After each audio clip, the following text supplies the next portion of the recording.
여러분 안녕하십니까. 샤르의 무기고 시간이 돌아왔습니다. 자, 오늘은 여러분들 불공 사업을 할 거예요. 왜냐하면 지난번에 설문조사에서 T86를 여러분들한테 소개해드렸는데 저는 사실 이렇게까지 사랑을 주실 줄 몰랐었거든요. 너무나 큰 사랑을 주셔가지고 제가 깜짝 놀랐습니다. 깜짝 놀랐어요. 근데 댓글 중에 이 기회에 우리가 운용하는 러시아제 장비를 좀 소개해달라는 댓글들이 꽤 있었어요. 그리고 특히 그 러시아제 무기들에 대한 갈증이 있으신 분들이 꽤 많더라고요. 그래서 이 기회에 물 들어왔을 때 노졌자. 그래서 우리가 이른바 불곰 사업이라는 그런 사업이 있었죠. 그 사업을 통해서 우리나라에 들어왔던 러시아제 무기들을 소개하는 시간을 오늘 한번 가져볼까 합니다. 여러분들 기대해 주십시오.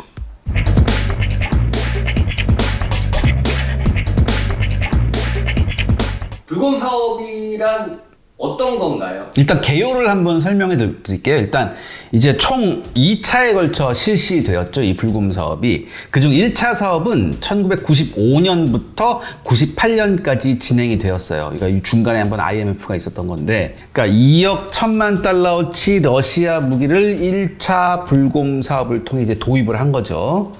그래서 1차 사업의 도입 무기들이 뭐냐면은 T-86 전차 33대, BMP-3 보병 전투차 33대, 메티스-M 중거리 대전차 미사일 발사기 70기, 이글라 견착식 대공 미사일 발사기 50기였습니다. 자, 근데 원래는 요 4종류가 아니었어요. 원래 처음에는. 원래는 뭐였냐면 한 10종류 이상의 다양한 무기들을 시험용 샘플 형식으로 들어오려고 그랬다고. 그래서 이걸 해가지고 왜 기술 습득용으로 하려고 했어, 우리가. 그러니까 당연히 러시아 입장에서는 뭐야? 싫겠죠. 그래서 러시아가 이걸 거부했다고. 야, 이거 뭐야? 좀 제대로 너네가 이렇게 해야지. 그렇게 찔끔찔끔 이렇게 10종류. 야, 이건 우리가 노 했어요. 그래서 이 4가지 무기로 압축해서 좀 규모 있게 들여온다라고 해서 이 4가지로 이제 압축을 한 거고, 사실 도입 초창기만 하더라도 국방부 입장은 어떤 입장이었냐? 야, 이거 짐덩어리다. 왜? 우리 군의 무기체계가 뭐예요? 미국제였잖아요. 근데 전혀 다른 러시아제 무기체계가 들어오니까 이거 짐덩어리라고 생각했대요. 그래서 뭐예요? 적당히 운용하다가 이 눈치 봐서 그냥 퇴역시킨다, 이런 생각을 가지고 있었는데, 다만 러시아제 무기에 정말 많은 관심이 있었던 국방과학연구소는 전혀 다른 생각을 가지고 있었대요. 야, 들어오기만 해봐라, 이런 거 있죠. 헤헤, 들어오기만 해봐, 야무지게 뜯어봐야지, 이런 생각을 하고 있었대요. 그래서 아주 그냥 기다렸다, 그런 카더라가 있었습니다. 자, 그래서 아무튼 국방부 입장에서는 별 큰 기대를 가지고 있지 않았던 무기였지만 이 무기들이 들어왔는데 차후 이 무기들은 우리나라 무기 발전에 엄청난 영향을 주게 되죠. 그리고 이 무기들은 엄청난 감동까지 줬어요. 특히 육군하고 국방부가요, 이거 운용해보고요, 이 전차하고 장갑차 운용해보고 성능에 진짜 크나큰 감동을 받습니다. 그래서 어느 정도냐면 이거 100단위로 수입하려고 그랬어요. 그래서 아예 그 러시아제 전차하고 장갑차로 구성된 완편된 한 개 전차 여단을 창설하려고 했었어요. 이걸 구성하려고. 그런데 여기서 딴지가 들어오죠. 일단 미국이 딴지가 들어옵니다. 뭐라고 그랬냐? 야, 이거 이렇게 너네가 만약에 러시아제 무기로 그 기갑여단 하나를 구성하게 되면 유사시에 우리가 너네하고 북한하고 구별 못하고 너네 오폭할 수 있다, 이런 딴지가 들어왔고, 두 번째, 한국방위산업업체에서 딴지가 들어오죠. 우리 뭐 먹고 사냐. 아주 쌍심지를 쳤대요. 결사반대. 앞에 이불 깔고 들어눕는다, 막 이랬대. 그래서 이거는 무산이 됐죠. 하지만 지난번에 말씀드렸죠. 이 T-86의 아주 여러 가지 아주 알토란 같은 시스템을 우리가 습득을 해서 이걸 K2 발전에 써먹었고, 그 다음에 BMP-3 장갑차 같은 경우에는 이제 여러 가지 우수한 성능, 특히 이제 워터제트 같은 거 있죠. 이게 강도하는 그 성능이 우수했대요. 여기서 그래서 이 도하 능력 같은 거를 우리 육군 차기 보병 전투차에 그대로 이식했다, 그런 얘기가 들리네요. 그러니까 처음에는 이제 BMP-3를 보기 전에 우리 국가연은 무슨 생각이냐면 그냥 마음 편하게 한국판 브래들리 장갑차 만든다라고 생각했는데, BMP 보고 나서 육군이 얘기했대. 야, BMP만큼 하천 도하 능력 있어야 된다. 그러니까 갑자기 왜? 갑자기 왜? 그래서 어쩔 수 없이 이 BMP의 그 도하 능력을 그대로 이식했다. 이렇게 됐고. 아무튼 이 T-80U하고 BMP-3가 어떤 의도치 않은 행운이었다면요. 이 매티스-M 대전차 미사일 같은 경우는 정말 원하는 거였다고 하더라고요. 왜냐하면은 우리가 항상 중거리 대전차 미사일 시스템을 원했는데 이게 예산 때문에 계속 포기가 됐었대요. 그러다가 우리도 이제 뭐 필요하다라고 해서 이제 유럽제 이렇게 유럽제를 검토하고 막 이랬었는데 이런 와중에서 이제 러시아제가 들어왔기 때문에 오케이 뭐 그럼 러시아제 한번 써볼까? 이렇게 썼는데 생각보다 괜찮았다 이런 얘기도 있었고 그 다음에 SA-16 이제 이글라 지대공 그 견착식 지대공 미사일 같은 경우에는 이제 호크 대공 미사일 기지 및 보급창을 지키는 역할을 했고 이 이글라 미사일을 운용하면서 우리 군이 경악한 게 있어요. 이게 보통 이제 이게 적외선 추적식 지대공 미사일이잖아요. 그럼 보통 적외선 추적식 지대공 미사일을 딱 발사하면 항공기가 뭘 뿌립니까? 플레어란 걸 뿌리죠. 불꽃을 뿌리잖아요. 근데 이 플레어에 대처하는 능력이 정말 좋았어요. 이걸 보고 경악을 했다. 그래서 차기 국산 헬기를 개발할 때 처음부터 IRCM, 즉 적외선 방해 장비 시스템을 기본으로 장착하는 결정을 내리게 됐고요. 이 이후에는 요거보다 한 단계 더 앞선 시스템, 한 단계 더 진보된 시스템이죠. DIRCM, 지향성 적외선 방해 장비를 개발해서 탑재를 결정하됐죠. 요 이글라 시스템 때, 이글라 그 지대공 미사일 때문에. 아무튼 1차 불공 사업으로 들여왔던 이 4가지 무기 시스템이 엄청난 영향을 주게 됩니다. 네, 그렇다면 2차 사업 때는 어떤 것들이 들어왔을까요? 우리나라가 이제 러시아하고 수교 이후에 총 14억 7천만 달러의 차관을 빌려줘요. 근데 이 중 4억 달러어치를 1차 불곰 사업으로 이제 상환받았고, 그 다음에 민수용의 36대의 헬기를 받아요. 카모프 32라고 해서. 그 다음에 원자재도 받았어요. 뭐 알루미늄하고 우라늄 같은 거, 요것도 좀 받아요. 근데 이제 미수금이 남아요. 12억 한 4천만 달러가 남았어요. 근데 문제는 뭐냐? 네, 뭐 이자가 그때는 늘었 이자가 있죠. 그쵸. 이자가 있죠. 이자가 한 10억 달러 돼. 우리 대금이. 야, 이게 이자 무서워. 이자 무서워. 그러니까 이게 한 22억 달러 돼요. 그러니까 근데 이게 뭐예요? 이게 미수금이 늘어나니까 이자가 계속 늘어나잖아. 이게 악순환이 돼버렸다고. 그래서 러시아 정부가 우리한테 뭐라고 그러냐면 근본적인 해결책을 좀 강구해달라고 아주 간절하게 얘기해요. 우리한테. 그래서 우리 한국 정부가 뭐라고 하냐? 광물 자원을 달라. 이게 왜냐면 현금하고 마찬가지거든. 광물 자원을 달라고 얘기해요. 근데 당연히 러시아 입장에선 지금 뭐예요? 돈이 없는 입장에서 그나마 캐시카우가 광물 자원이었는데 이거를 달라고 하는 건 러시아 입장에선 좋을 리가 없었어요. 또 하나 이때 아주 미묘한 일이 있었다고. 뭐냐면 1차 불곰 사업이 시작한 직후에 국정원 소속 외교관이 블라디보스토크에서 피살되는 일이 발생해요. 그래서 양국 관계가 조금 미묘해졌거든. 그 다음에 또 하나의 카더라에 의하면 연이어 스파이 사건이 또 일어나요. 그래서 양국 관계가 정말 미묘해졌었어요. 그 90년대 후반에서 2000년 요 때에. 그래서 러시아의 외교관계 정상화를 위한 일종의 선심성 외교 정책이 필요해서 그래서 어떤 결정이 내려지느냐? 러시아 무기를 대량 구입해서 러시아를 달래자. 이런 결정이 내려지죠. 그래서 이때 희생양으로 뽑힌 게 누구냐? 바로 해군이었습니다. 여러분 흥미진진하죠? 왜 해군이 왜 나? 자, 해군의 말을 한번 빌려보겠습니다. 해군의 말을 빌려보면 마른 하늘의 날벼락이었대요. 마른 하늘의 날벼락처럼 갑자기 국방부에서 뭐냐면 킬러급 잠수함 쓰라고 그랬대요. 러시아제 킬러급 잠수함 쓰라고. 그렇다면 정치권에서 킬러급 잠수함을 선정한 이유가 뭐냐? 예를 들어서 전투기를 들어오려고 한다고 해봐요, 여러분들. 일단 그럼 전투기 들어오려고 하면 일단 뭐야? 일단 최소한 1개대 이상 들어야 되잖아. 그럼 16대에서 20대 이상 들어야 된다고. 그치? 그래야지 운영이 가능할 거 아니야. 그럼 이렇게 되면 도입 비용은 물론이요, 기타 개조, 정비, 유지 비용 합하면 이게 금액이 너무 커지니까 안 돼. 부결. 그 다음에 또 이때가 뭐예요? 아까 말씀드렸듯이 이때가 IMF였단 말이야. 그러면은 뭐예요? 이때 미국 눈치를 봤었어야 됐다고. 그러니까 미국 눈치를 봤었어야 되니까 핵심적인 군사 장비를 들여오기가 조금 힘들었었어요. 또 하나 지상 무기는 국내 방산업체가 아까도 말씀드렸듯이 쌍심지를 키고 있기 때문에 힘들었단 말이죠. 왜냐하면 또 이제 다시 말씀드리지만 IMF 때문에 가뜩이나 고용이 힘든데 여기에서 또 그렇게 되냐 막 이런 또 이불 깔고 들어눕는다 막 이랬단 말이에요. 그러니까 모두 국가기관에서도 반대했다고 그건. 지상무기를 대량으로 들어오는 거. 그래서 해군한테 이걸 떠넘긴 거예요. 근데 해군 입장에서는 차기 잠수함 사업이 진행되고 있었거든요. 그렇다면 이거 있잖아요. 그렇다면 우리나라 조선업체에서도 야, 그 러시아산 들어오면은 우리도 먹고 살고 우리도 IMF인데 이런 얘기 없었냐. 근데 조선업만큼은 IMF를 비껴갔다고. 사실 그때.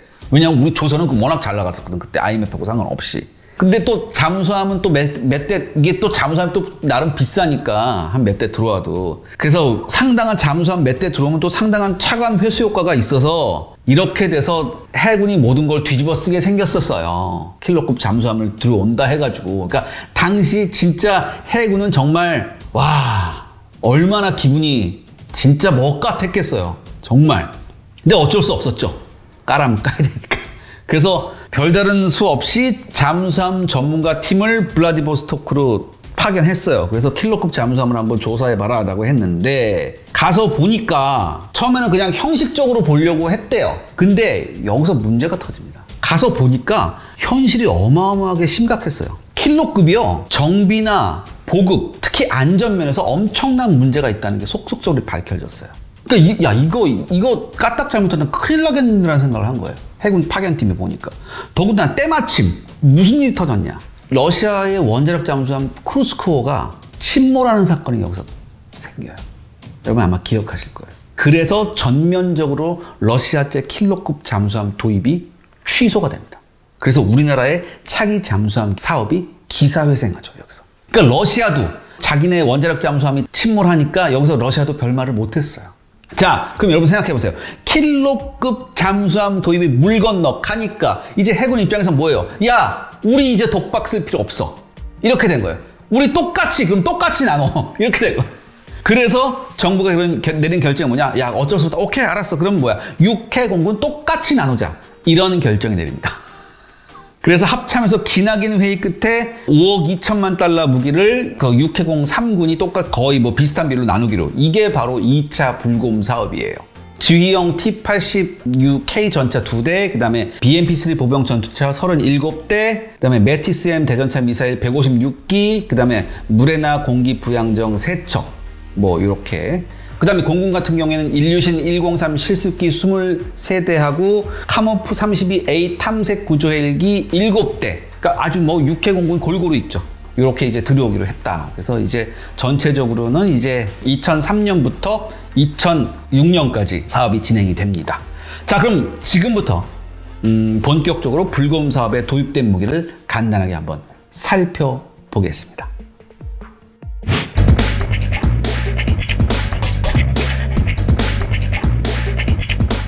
자, 먼저 소개해 주실 장비 무엇인가요? 육군부터 볼까요? 네.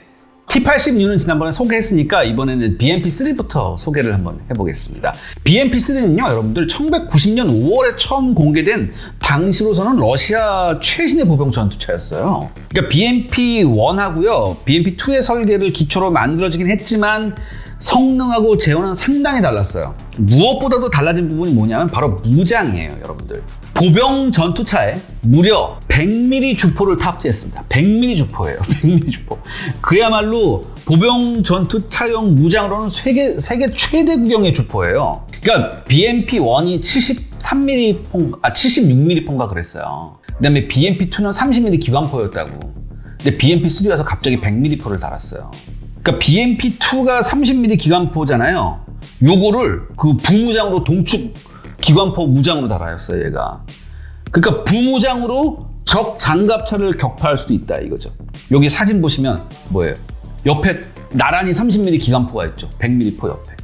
이게 주포인 100mm 활강포는요, 자동 장전식 활강포예요, 이게. 근데 사실 이게 뭐 전차포 같은 건 아니에요. 포를 가볍게 하기 위해서 반동이 낮은 저속탄을 발사해요, 저속탄.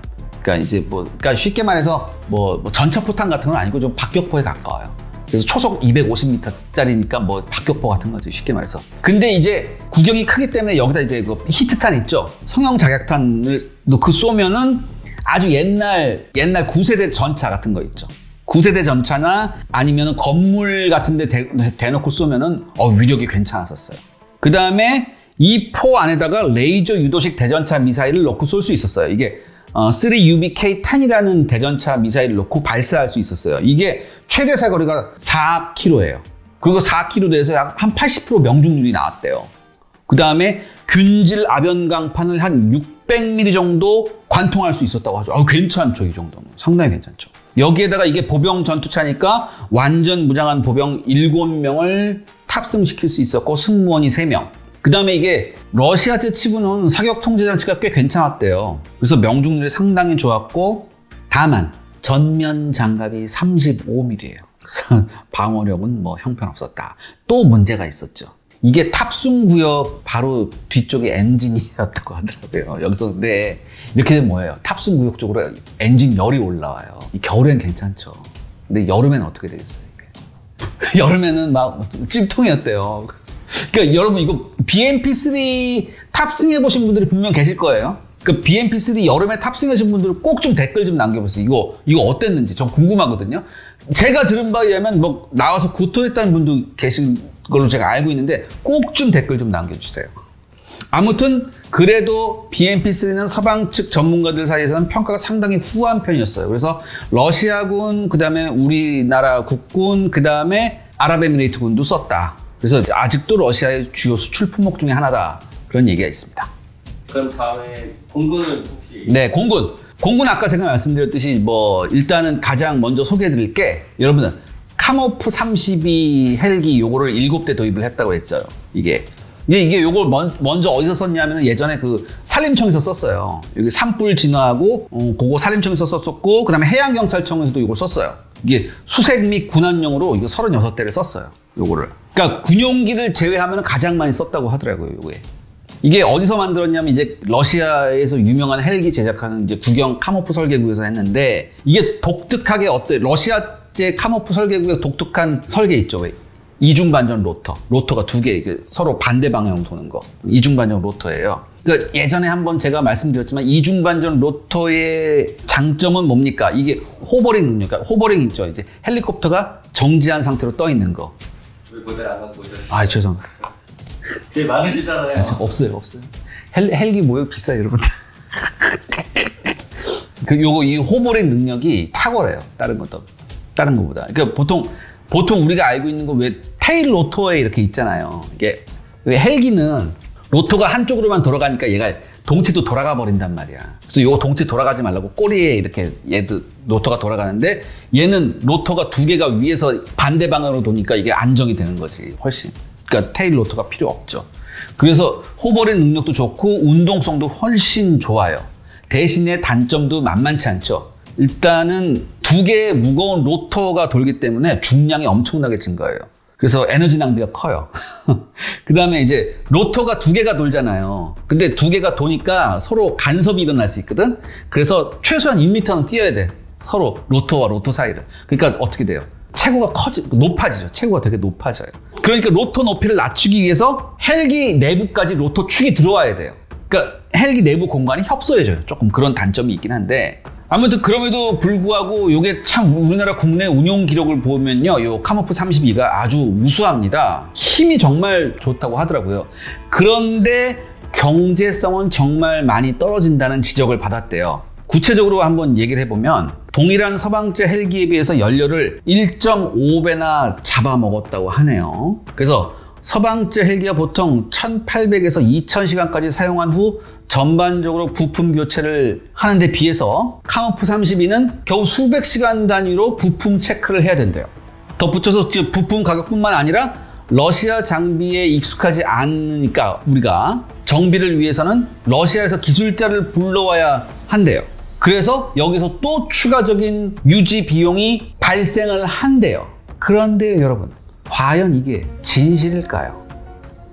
근데 여러분, 시간이 지난 후에 이런 게 잘못된 문제 제기임이 밝혀집니다. 왜냐하면 일단 산림청이 카모프 32를 도입하기 전에 운영했던 기체들이 한결같이 어떤 헬기들이었냐, 5, 6인승 비즈니스 헬기예요.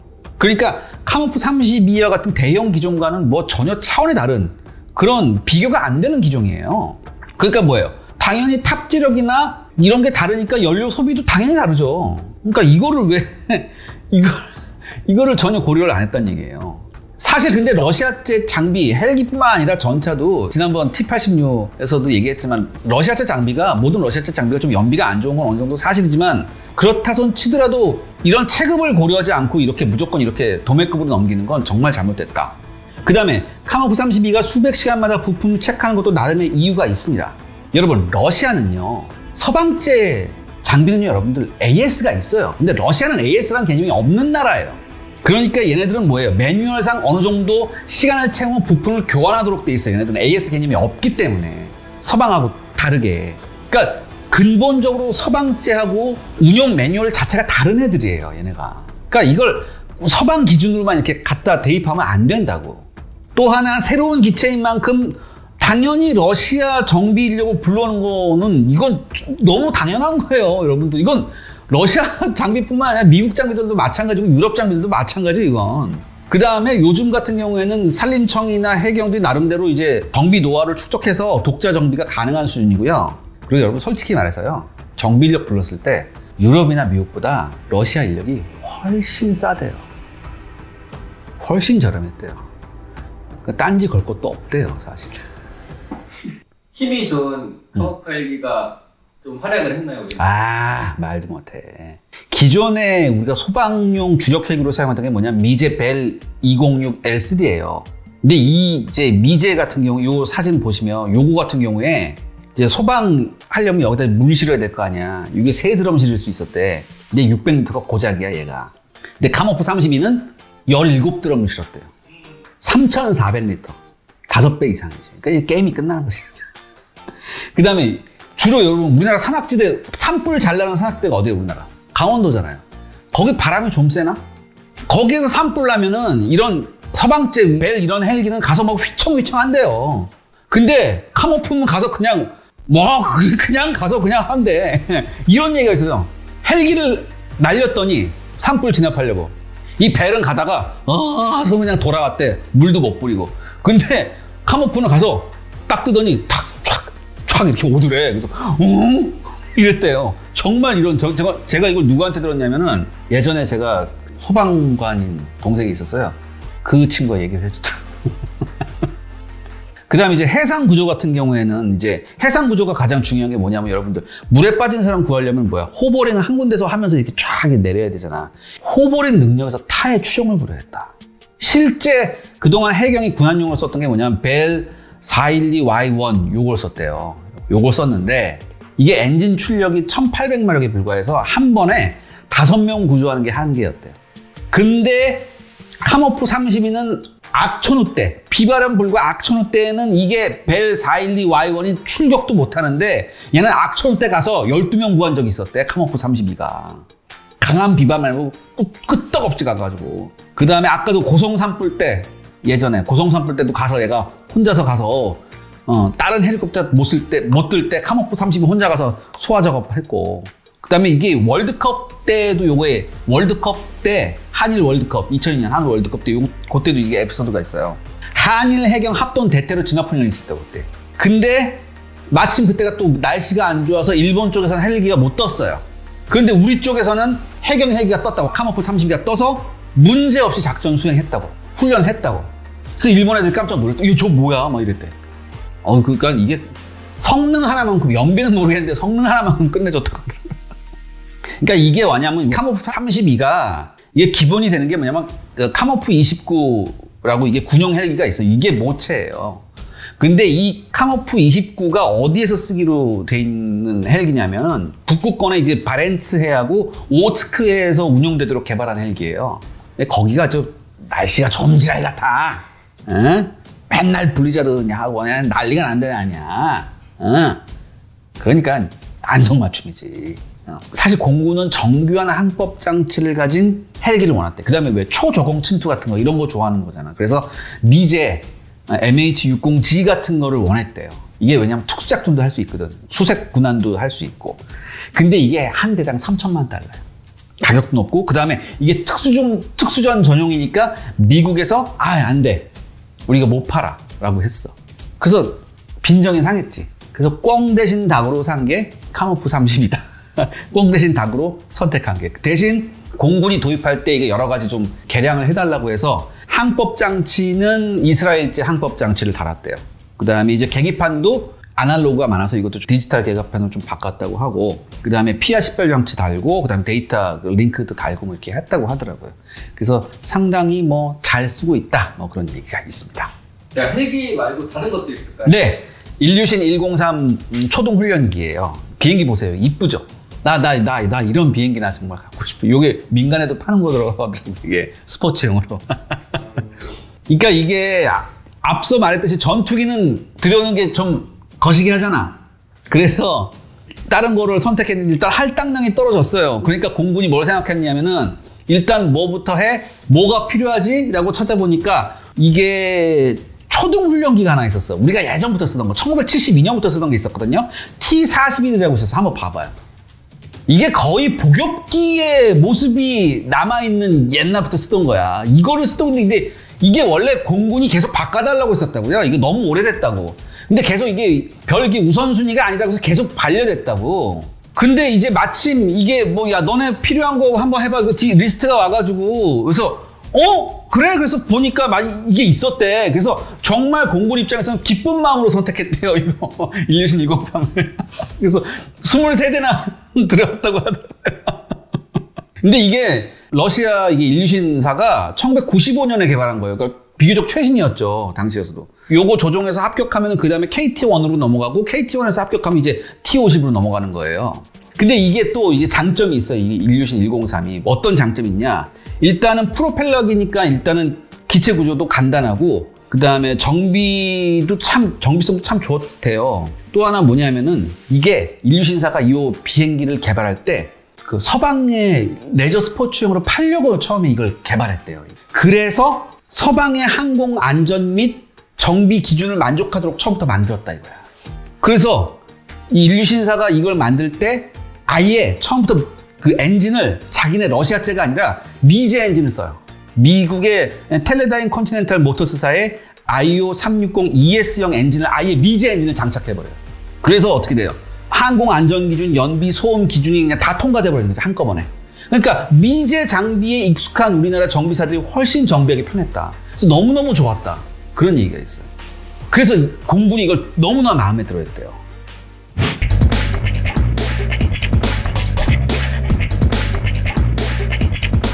잠수함을 못 들어오게 됐다고. 네. 그래서 들어온 게 이제 무레나급 호버크래프트예요. 공기부양정이라고 하죠, 원래. 그래서 해군에서는 요거를 이제 솔개 621번부터 623번까지의 번호를 부여해서 세대가 들어왔고. 이게 무레나급 일단 스펙을 보면요. 길이가 31.6m. 어우, 커요. 길어요. 그 다음에 폭이 14.8m. 만재 배수량이 149톤. 그다음에 8,000마력짜리 두 개의 가스터빈 엔진을 사용해서 시속이 80km예요. 근데 한국 해군의 입장에서는 이게 약간 어설픈 크기였대. 왜냐? 일반적인 정찰 목적으로 쓰기에는 이게 너무 커. 그 다음에 상륙 목적 있잖아요. 상륙 목적으로 쓰기에는 또 조금 작대요, 얘가. 이게 미제 호버크래프트가 있거든요, 이게. LCAC라고. 그러니까 이거보다는 좀 작대. 그렇다면 왜 해군이 무레나를 선택을 했을까? 한번 우리가 생각을 해봐야 되는데, 첫 번째, 그나마 그래도 상륙용으로 한번 써먹어봐야겠다라는 생각을 했대요. 왜냐하면은, 이거 하기 전에 우리도 호버크래프트 하나 만든 게 있어요. 이게 LSF-1 솔개급 호버크래프트가 개발을 했대요. 근데 이게 연비가 지나치게 안 좋았어, 이게. 그래서 이게 원래 여러 대 만들려고 했는데 성능면에서 너무 문제가 많아서 한 대만 만들고 끝난 애야, 얘가. 그래서 해군이 차기 상륙함을 이제 계획해서 미국제 LCAC를 라이센스 생산할 예정이었는데, 라이센스 생산하려고 했는데 얘가 원래 가격이 400억이었거든. 근데 갑자기 라이센스 생산하려니까 미국 애들이 가격을 뻥튀기 해서 600억으로. 그래서 상당히 곤욕을 치렀다고, 우리가. 근데 이때 러시아에서 무레나급이 들어왔는데 성능이 뭐 그런 대로 괜찮았던 것 같아요. 보니까 야, 이거 써보니까 요거 한번 개조해서 해볼까? 뭐 이런 생각도 들고, 뭐 한번 이렇게 뜯어서 이렇게 보고 뭐 이렇게 하면 뭐 나중에 우리가 만들 때 여러 가지 도움이 되겠다, 뭐 이런 생각도 했다고 하더라고요. 다만 이게 아까도 말씀드렸듯이 상륙용으로 쓰기 조금 애매하다고 했죠. 왜냐하면은 러시아제 전차가 대부분 한 45톤 내외예요. 45톤 내외인데 그래서 이게 무레나급이 탑재 중량이 45톤에 맞춰져 있어요. 근데 우리나라 K1 전차 같은 게 보통 한 50톤이 넘어가거든. 그래서 조금 무리가 있어요. 뭐 그래도 무레나급을 좀 운영하면서 많은 좀 노하우를 얻었다고 하고, 두 번째는 나름 해안 감시용으로 좀 이게 쓸모가 있대요. 그러니까 여러분들 예전에 북한 잠수정 같은 거 반잠수정이라고 알죠, 여러분. 얘네들은 거의 뭐 이렇게 반잠수정 같이 뭐 낮아 이런 게 있어. 근데 얘네가 나중에 발각되면 막 갯벌지대로 막 도망가기도 하고 막 그랬거든. 그때 일반 함정 같은 경우는 쫓아가기가 힘든데 호버크래프트는 쫓아갈 수가 있거든. 그런 좋은 점도 있었고. 그래서 우리 사실 예전부터 해군하고 해병대가 호버크래프트를 좀 사달라고 했는데 예산 때문에 번번이 무시당했어요. 근데 무레나 같은 경우에는 무장도 괜찮아요. 그 30mm 게틀링 건 있죠. 게틀링 기관포가 2개나 탑재돼 있거든. 북한도 그 호버크래프트가 있거든요. 공방급이라고. 얘를 때려잡을 수도 있겠다라는 생각도 했대요. 왜냐하면 지금 호버크래프트가 빠르잖아. 그러니까 북한제 공방급이 쫙 왔을 때는 우리나라 참수리 같은 걸로 대응이 좀 곤란하거든요. 그러니까 북한제 호버크래프트가 왔을 때 무레나로 때려잡을 수 있겠다 그런 생각을 했대요. 나름 야무지게 써먹고 있다.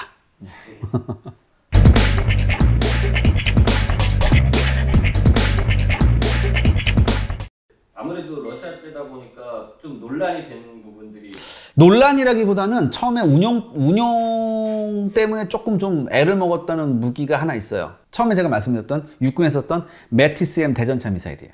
그러니까 도입 목적이 뭐냐면 일단은 한국 육군이 보유하지 못한 중거리 대전차 미사일 확보였는데, 그래서 요거를 우리가 이제 운용하면서 미사일을 국내 개발을 위한 데이터를 축적하자 그런 생각도 있었고, 그러니까 메티스-M 같은 경우는 이제 토우같이 이제 유선 유도예요. 와이어가 뒤에 딱 달려 있어서 미사일 꽁무니에 와이어가 달려서 와이어로 유도하는 건데, 일단은 탄두가 이제 성형 자가탄, 뭐 당연히 히트탄이겠죠. 그 다음에 이 관통력이 무려 그 균질 아병광판 900mm를 뚫고 들어갈 수 있어요. 그러니까 사정거리는 최저 80m, 최고가 1.5km 정도예요.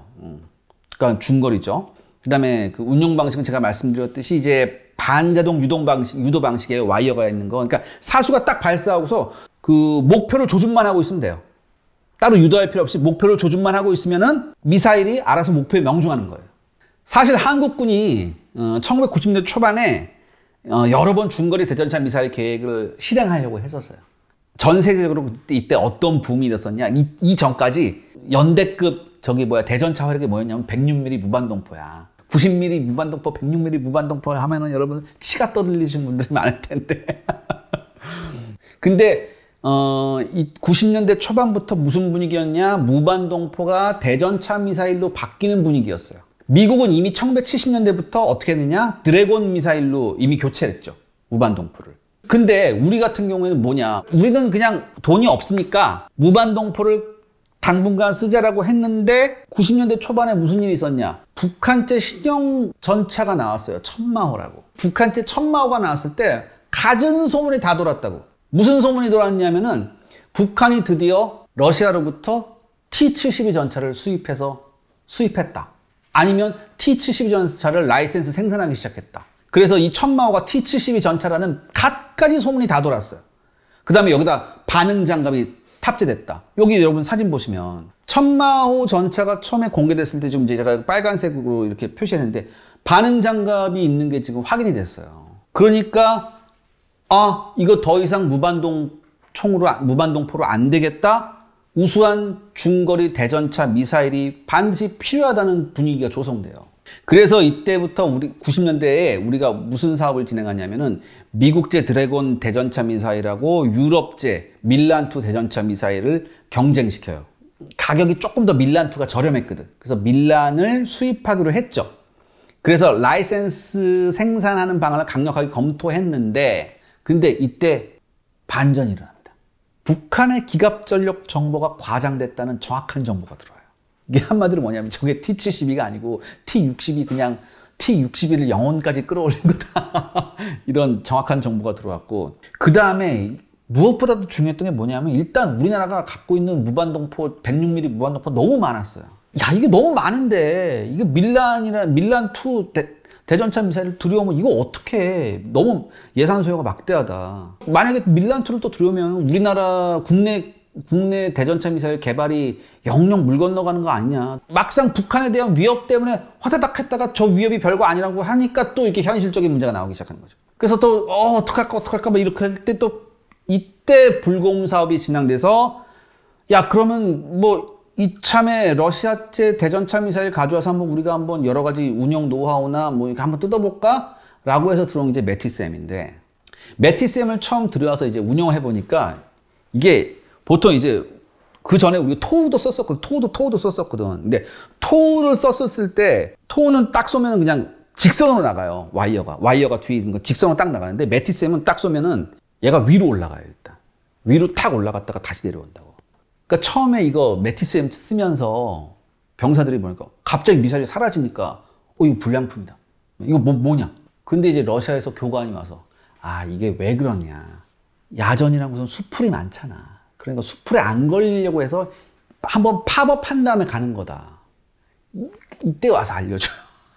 그래서 그 다음부터는 토우보다 낫다는 얘기도 있어요. 그런데 현장에서는 또 다른 얘기가 있어요. 현장에서는 매티스M을 써본 사람들 얘기 들어보면 토우보다 별론데 정말 안 맞는데 이런 얘기도 있거든요. 여기서 제가 다시 한번 댓글을 원합니다.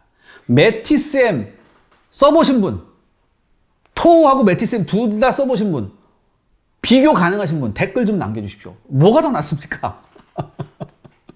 그거 간부급 있으신 분들은 둘 다 써봤을 가능성도 있어요. 밀빵 댓글 달면 선물. 네, 선물 제가 드리겠습니다. 근데 이런 건 있어요. 그 토우는 무조건 이제 앉아서 써야 되는데 매티쌤 같은 경우는 누워서도 쏠 수 있거든요. 엎드려서 쏠 수 있고. 그래서 이제 안정성 같은 건 좀 낫었고, 그 다음에 일단 관통력이 900mm 이상이기 때문에 그 어떤 북한군 전차도 전부 다 작살낼 수 있었고, 다만 문제점이 있다면 러시아제 장비이기 때문에 정비상 문제가 좀 있었다. 여러 가지. 그 다음에 이게 러시아제 장비가 이제 해체 조립이 정말 힘들었대요. 그 다음에 뭐 하나 부품 교환하려고 해도 모듈 단위로 바꿔야 되는데, 그래서 정비 비용이 되게 많이 들었다. 그 다음에 이거 아주 재밌는 에피소드가 있는데요. 운영 초기에 이게 매뉴얼이 있잖아요. 매뉴얼 번역해야 되잖아. 그럼 제대로 번역을 시켜야 되잖아요. 알바생을 시켰대요, 이걸. 알바생을 시켰는데 이 알바생이 엉망으로 번역을 해놨대. 그래서 아주 곤욕을 치렀대요. 그래서 이거 도저히 못하겠대. 이거 여기 무슨 소리야? 지금 파파고보다 못하게 해놨어. 그래가지고 어쩔 수 없이 러시아에서 무기 전문가가 와서 이 무기 전문가가 정확하게 영어로 번역을 해줬고, 그 영어 번역본을 다시 정확하게 한국어로 번역을 하고 나서야 모든 문제가 해결됐다. 그런 얘기가 있습니다. 그래서 이제 매티쌤은 이제 모든 초기 운용상의 문제가 해결돼서 완전한 실전 운용 상태고, 그래서 우리나라 기계화 및 보병사단에 아주 널리 운영이 됐고요. 근데 이게 또 이제 들여온 지 오래됐잖아요. 그래서 곧 우리나라 국산 현궁으로 이제 전량 대체된다고 하네요. 네, 불곰 사업 한번 정리해 보겠습니다. 애초에 사실 말씀드렸듯이 애초에 큰 기대가 없었어요. 큰 기대가 없었는데 결과적으로는 어때요? 우리한테 잭팟을 안겨줬죠. 이 불곰 사업이라는 게. 물론 일부 장비는 약간 계륵 같은 느낌이 있지만 이게 이 불곰 사업의 가장 중요한 게 뭐냐면 여러분들, 우리가 도입한 장비를 마음껏 뜯어보고 분석해서 그걸 우리가 녹여낼 수 있었던 점이에요. 우리가 고스란히 녹여냈거든요. 그래서 지금의 우리의 우수한 무기들이 나올 수 있었던 그 시금석이 됐다는 거예요. 여러분, 미국제 장비 우리가 샀다고 해서 마음대로 못 뜯어보는 거 많아요. 근데 러시아제는 아닌 거랬었거든. 여러분, 지금 우리의 우수한 K2 전차나 K21 보병 전투차가 나올 수 있었던 그런 가장 중요한 기초가 되는 것들이 이 불곰 사업으로 들여왔던 아주 중요한 소중한 무기들이었습니다. 진짜 신의 한 수였어요, 여러분들. 이 불곰 사업 편도 여러분들 재밌게 보셨는지 모르겠네요. 다음 시간엔 조금 더 재미있는 아이템으로 여러분들 찾아뵙겠습니다. 감사합니다.